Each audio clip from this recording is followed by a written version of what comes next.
Hello, I'm Jonasz Lewiński and this is Break the Fake. They make them, we break them, and tell you all you need to know.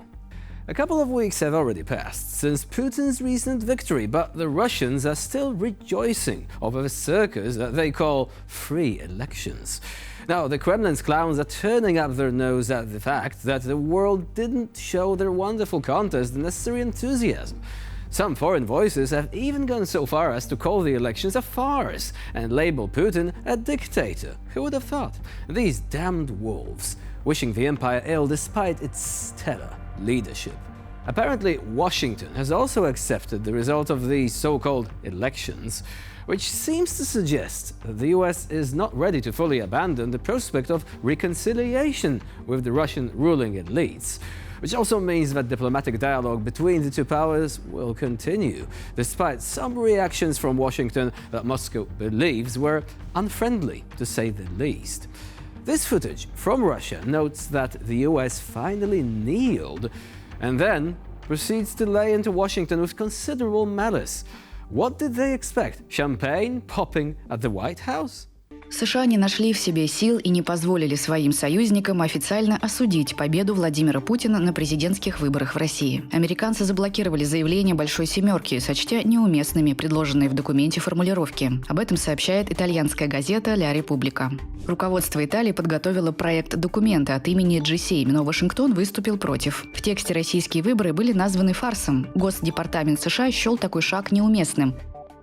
«Ля Република» также пишет о разногласиях внутри администрации Байдена по этому вопросу. В частности, советник Белого дома по нацбезопасности Джейк Салливан документ, составленный итальянцами, одобрил, но он был вынужден согласиться с доводами госсекретаря Энтони Блинкена. Путин является президентом России, это реальность. Мы будем продолжать сталкиваться с ней, но мы не отрицаем, что эти выборы не соответствовали каким-либо параметрам свободы или справедливости. Отметим, что, несмотря на отдельные реплики американских чиновников по поводу процедуры российских выборов, США признали их результаты. Американцы не готовы к прекращению взаимодействия с российской элитой. Это означает, что российско-американский дипломатический диалог будет продолжен, хотя и не всегда в корректной форме с американской стороны.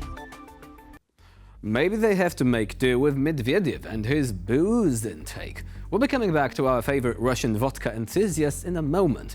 But before we do, here is Alexander Nevzorov, Russian reporter, director and journalist, calling Ukrainians valiant warriors and comparing his fellow Russians to slaves. What an unusual event, a Russian blasting his compatriots as pliant in the hands of dictators and ready to carry out the orders of their masters, however vile they may be. Ну и знаешь, к тому же есть жуткая пословица: ошейник раба всегда легче доспехов воина. Поэтому я подозреваю, что усилиями этих двух диктаторов, и Кадырова, и Путина, народ на очень долгое время обречен постигать радости рабства и никому их никогда не отдаст.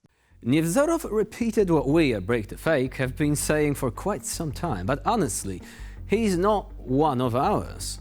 Truth be told, this is the first time we're seeing the guy. Naturally, like every Russian clinging to the truth, he's received the honorary title of foreign agent from the Russian state security. But our Valiant director won't allow himself to be silenced. Bravo! This is the way. And now it's back to one of our favorite online personalities descending into booze-fueled madness in a way that makes it just impossible to ignore. You know the deal, right? Have you ever seen one of those video game streamers who keep cussing all the time, throwing abuse at their enemies, cheating during tournaments, and when they lose, they just rage quit, or better still, they smash the keyboard into their monitor, gaining their 50 minutes of fame? The political equivalent of that is Dmitry Medvedev. He most likely got smashed again, and without a living person to talk to, he just sat down at a keyboard to compose another masterpiece, this time about the alleged confessions of the attackers responsible for the Crocus City Hall massacre. Here is a quote.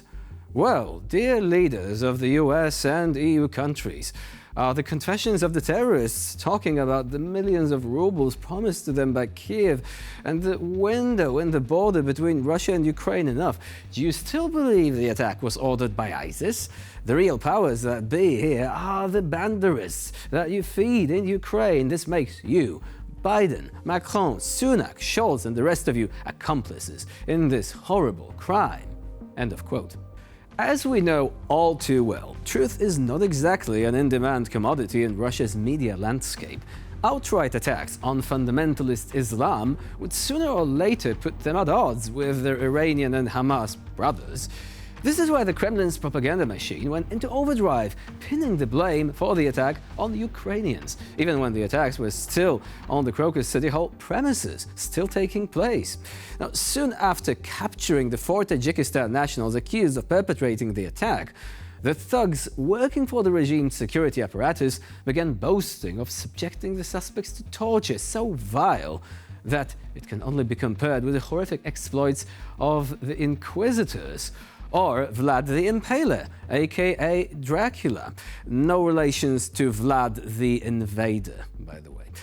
It's obvious that after going through such an ordeal, the suspects would admit to anything, corroborate any nonsense, only to have some sort of reprieve from the pain. That's only logical, but logic, just like truth, is not exactly valued in the Russian Empire. Let's take a look at what the Kremlin's media outlets are saying about the alleged confessions of the supposed attackers. Какие были у вашей группы планы после теракта? Сторону Киев. Вам кто давал указания? Сайфулlah. В новых опубликованных ФСБ фрагментах допросов все 4 террористов называют имя координатора – Сайфулло. Это он обозначил место атаки – Крокус Сити Холл, снабдил оружием и дал маршрут отхода. Сайфулло нам сообщил, что мы ехали на Украину, Киев, и там то 1 миллион рублей. Поехал в Киев.